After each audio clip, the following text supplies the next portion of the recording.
Olá, bom dia. São 7 horas e 55 minutos. Está começando a primeira edição do Senado Agora, desta quinta-feira, 3 de setembro.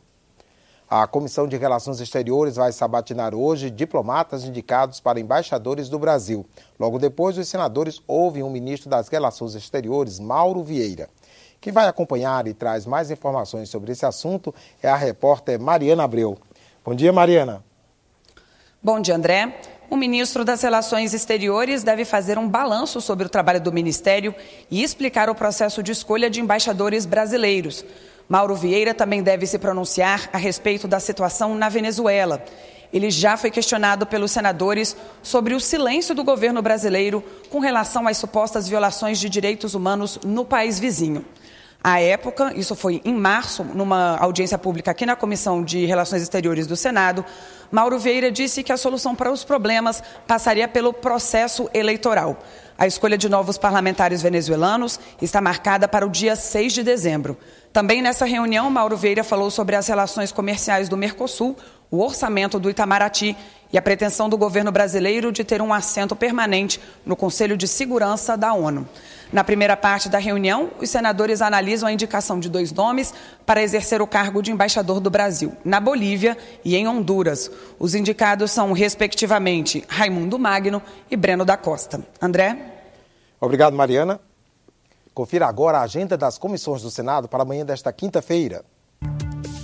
A Comissão Mista de Orçamento examina, entre outras matérias, a Lei Orçamentária da União para 2016. A CPI, que investiga irregularidades no Conselho Administrativo de Recursos Fiscais, o CARF, tem reunião para ouvir depoimentos de envolvidos nas investigações sobre o escândalo de venda de sentenças tributárias. A Comissão de Assuntos Econômicos faz audiência pública para discutir o projeto que assegura tarifação de energia elétrica equivalente à classe rural aos estabelecimentos que exploram atividades de turismo rural, ecoturismo e de aventura. A CPI do futebol se reúne para ouvir o jornalista Andrew Jennings, da rádio BBC de Londres. Ele é autor dos livros Jogo Sujo e Um Jogo Cada Vez Mais Sujo sobre a corrupção no futebol. A Comissão de Agricultura tem reunião deliberativa hoje. Na pauta, 21 itens. Um deles veda o acesso a crédito subsidiado a produtores e cooperativas rurais que mantiverem trabalhadores em situação análoga de escravo. A reunião deve começar daqui a pouco, a partir das 8 da manhã. O plenário do Senado aprovou na sessão de ontem o fim das doações de empresas a partidos políticos e candidatos. A proibição, que mexe na estrutura financeira das campanhas, entrou como uma subemenda ao projeto da reforma política. O relator fez um resumo do PLC 75, que veio da Câmara e foi modificado na Comissão da Reforma Política do Senado. Entre os acréscimos estão várias matérias já aprovadas pelos senadores.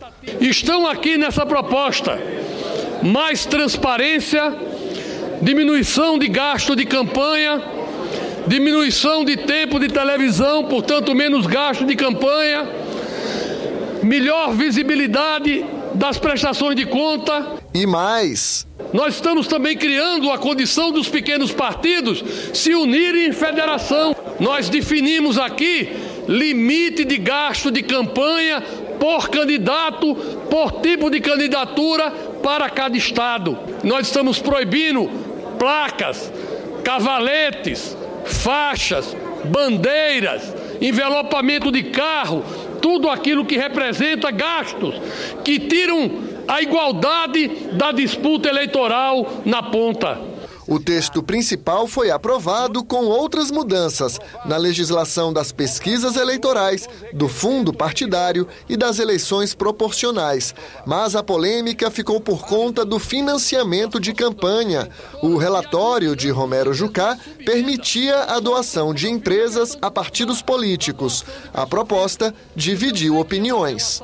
Empresário que põe dinheiro na mão de político quer retorno do dinheiro investido. Se nós proibirmos as doações de empresas, elas continuarão existindo por baixo do pano. É óbvio e claro que alguns privilegiados são aqueles que podem receber o financiamento das grandes empresas. A maioria do cidadão comum não tem acesso às possibilidades de grandes empresas e empresários. Não existe maneira que não seja essa de se financiar uma campanha quando o sistema é proporcional com lista aberta. Sem acordo no plenário, o relator mudou de estratégia. Estou apresentando uma subemenda de relator para ser discutida também, que acaba o financiamento privado de empresas e propõe o financiamento pessoa física sem limites. A decisão foi no voto e o placar foi apertado. Sim, 36, não 31, nenhuma abstenção. Os candidatos poderão receber dinheiro do partido ou de pessoa física.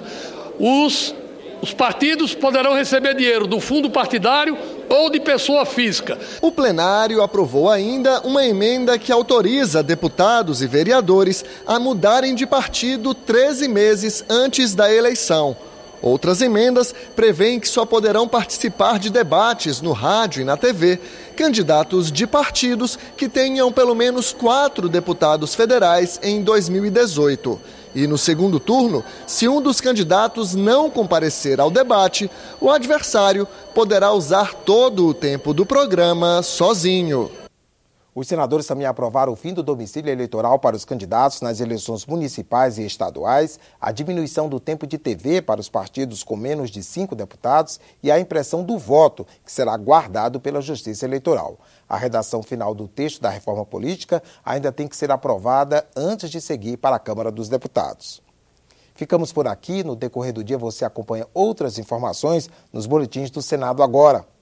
Enquanto isso, continue assistindo a nossa programação.